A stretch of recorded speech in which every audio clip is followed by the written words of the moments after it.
यह कहानी है एक सन्यासी की। सन्यासी वह होता है जो अपना सब कुछ त्याग कर सिर्फ एक चीज को अपना लक्ष्य बना लेता है। कोई भी व्यक्ति सन्यासी बेवजह नहीं बनता। सन्यासी बनने के पीछे एक बहुत बड़ी वजह होती है। उस व्यक्ति के सन्यासी बनने के पीछे भी एक बहुत बड़ी वजह थी। सन्यासी बनने से पहले उस व्यक्ति के मन ने उस व्यक्ति से बहुत से गलत कार्य करवाए थे, बहुत से पाप करवाए थे। उस व्यक्ति का मन उसका मालिक बन चुका था और वह अपने मन का गुलाम। जीवन के हर सुख, आराम और ऐश्वर्य प्राप्ति के बाद भी उस व्यक्ति के मन में अथाह पीड़ा थी और यही मानसिक पीड़ा उसे सन्यासी बना देती है। सन्यासी बनने के बाद वह व्यक्ति सांसारिक दुनिया से दूर हो जाता है, जंगल में रहने चला जाता है, ध्यान करता है, तरह तरह की साधनाएं और अभ्यास करता है, भिक्षा मांगकर भोजन करता है, एकांत और मौन का अभ्यास करता है। लेकिन फिर भी उस व्यक्ति का मन शांत नहीं होता। वह अंदर से बेचैन और परेशान ही रहता है। यहाँ एक बात समझने वाली है कि ध्यान या किसी भी साधना का जो शुरुआती बिंदु है, उसकी शुरुआत ही तभी की जा सकती है जब हमारा मन शांत हो, जब हमारा मन हमारी सुनता हो। लेकिन उस सन्यासी का मन ना तो शांत था और ना ही उसकी सुन रहा था। उस सन्यासी के मन में यह बात गहराई से बैठती जा रही थी कि मन को वश में करना, मन पर काबू पाना असंभव है।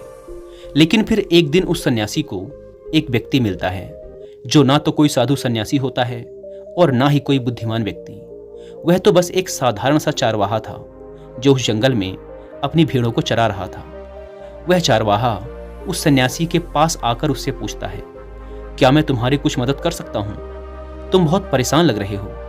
मैं तुम्हें पिछले कई दिनों से देख रहा हूँ। तुम बहुत बेचैन रहते हो। अगर तुम चाहो तो मैं तुम्हारी सहायता कर सकता हूँ। चारवाहे की बात सुन सन्यासी कहता है, भला तुम क्या मेरी मदद कर सकते हो? तुम तो एक संसारी हो जो अपनी मोह माया में लिप्त रहता है।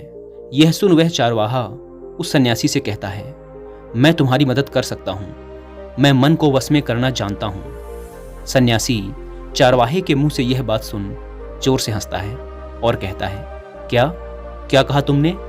तुम मन को वश में करना जानते हो? मैंने अपना सब कुछ त्याग दिया, आकर जंगल में रहने लगा। तब भी मैं अपने इस मन का गुलाम हूं और तुम कह रहे हो कि तुम इसे वश में कर सकते हो। वह चारवाहा कहता है, मन को वश में करने के लिए सभी वस्तुओं का त्याग करना आवश्यक नहीं है और ना ही जंगल में आकर रहना जरूरी है। बस एक चीज है जिसे छोड़ना सबसे जरूरी है। वह सन्यासी उस चारवाहे से पूछता है, और वह एक चीज क्या है? वह चारवाहा सन्यासी से कहता है, वह एक चीज है गलत जानकारी। आज तक हमारे भीतर जो भी जानकारी गई है उसी ने हमारे मन का निर्माण किया है। सन्यासी उस चारवाहे से पूछता है, परंतु वो कैसे? वह चारवाहा समझाते हुए कहता है, मान लो तुमने आज तक अपने जीवन में सेब का फल नहीं खाया, तुम्हें सेब के स्वाद के बारे में कुछ भी नहीं पता, तो क्या तुम्हारा मन कभी सेब खाने को कर सकता है? नहीं ना। इसीलिए हमारे मन का निर्माण जानकारी से होता है। वह सन्यासी उस चारवाहे की बात से प्रभावित हो जाता है और उससे कहता है, क्या आप इस बारे में मुझे और विस्तार से समझा सकते हैं? वह चारवाहा उस सन्यासी से कहता है, अगर तुम अपने मन को वश में करना चाहते हो तो अब मेरी बातों को ध्यान से सुनना। तुम अपने मन को वश में केवल तभी कर सकते हो जब तुम अपने मन की जड़ों को देख पाओगे। मन का निर्माण जानकारी से होता है और हमारे शरीर में जानकारी के 5 प्रवेश द्वार होते हैं। पहला, आँख। हम अपनी आँखों से जो कुछ भी देखते हैं, अच्छा या बुरा, वो सब हमारे मन की याददाश्त में इकट्ठा होता रहता है। दूसरा, कान। हमारे कान जो कुछ भी सुनते हैं वह भी हमारे मन में बीज के रूप में बो दिया जाता है। तीसरा, जीभ। जिस भी चीज़ का स्वाद हम एक बार ले लेते हैं वह हमारे मन की याददाश्त में अंकित हो जाता है। चौथा है नाक। जो भी हम एक बार सूंघ लेते हैं, खुशबू या बदबू, वो सभी हमारे मन में दर्ज हो जाती हैं। और पांचवा है त्वचा। जिस भी चीज़ को हम एक बार छू लेते हैं, स्पर्श कर लेते हैं, उसकी याददाश्त हमारे मन में कहीं ना कहीं अंकित हो जाती है। इन 5 शारीरिक दरवाजों से जो भी जानकारी हमारे अंदर जाती है वह जानकारी बीजों के रूप में जमा हो जाती है और धीरे धीरे वृक्ष बनती है। हमारा मन मिट्टी की तरह है जिसमें बीज बोए जाते हैं और हमारी बुद्धि बीज बोने वाले किसान की तरह है अगर हमारी बुद्धि गलत जानकारी के बीजों को सही जानकारी के बीज समझकर बो देगी तो जब भविष्य में वह बीज वृक्ष बनेगा तो वह खराब फल ही देगा। तुम्हारा मन तुम्हारे वश में इसीलिए नहीं है क्योंकि तुमने पहले से ही अपने मन में बहुत सारे गलत बीज बो रखे हैं और अब वो बीज बड़े वृक्ष बन चुके हैं। वह सन्यासी उस चारवाहे से पूछता है, तो अब मुझे क्या करना चाहिए, क्योंकि अब तक तो मैं बहुत सारे गलत बीज बो चुका हूँ और जो बोए जा चुके हैं उन्हें वापस निकाल नहीं सकता।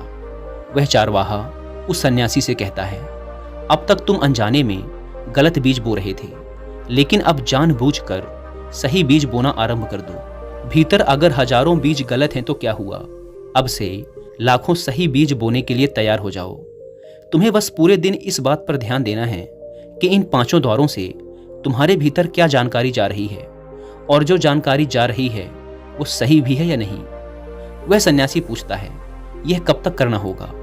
वह चारवाहा कहता है, पूरी जिंदगी भर। जिस प्रकार तुम हर दिन अपने पेट को अच्छा भोजन देते हो उसी प्रकार तुम्हें हर दिन अपने दिमाग को भी अच्छा भोजन देना है, यानी सही जानकारी और सही विचार। जीवन में हर दिन हर पल तुम्हें सिर्फ 2 विकल्प मिलेंगे, जिसमें से एक विकल्प तुम्हारे लिए सही होगा और दूसरा गलत, लेकिन तुम्हें हर बार सही विकल्प का ही चुनाव करना है।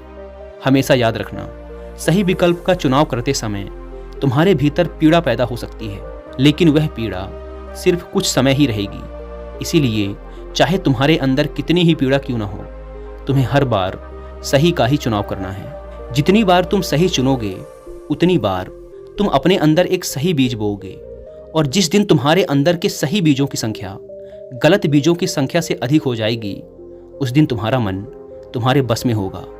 लेकिन उस दिन के लिए आज से, अभी से अपना प्रयास जारी रखना होगा। वह सन्यासी तो उस चारवाहे की बात को समझ जाता है, लेकिन क्या आप समझ पाए?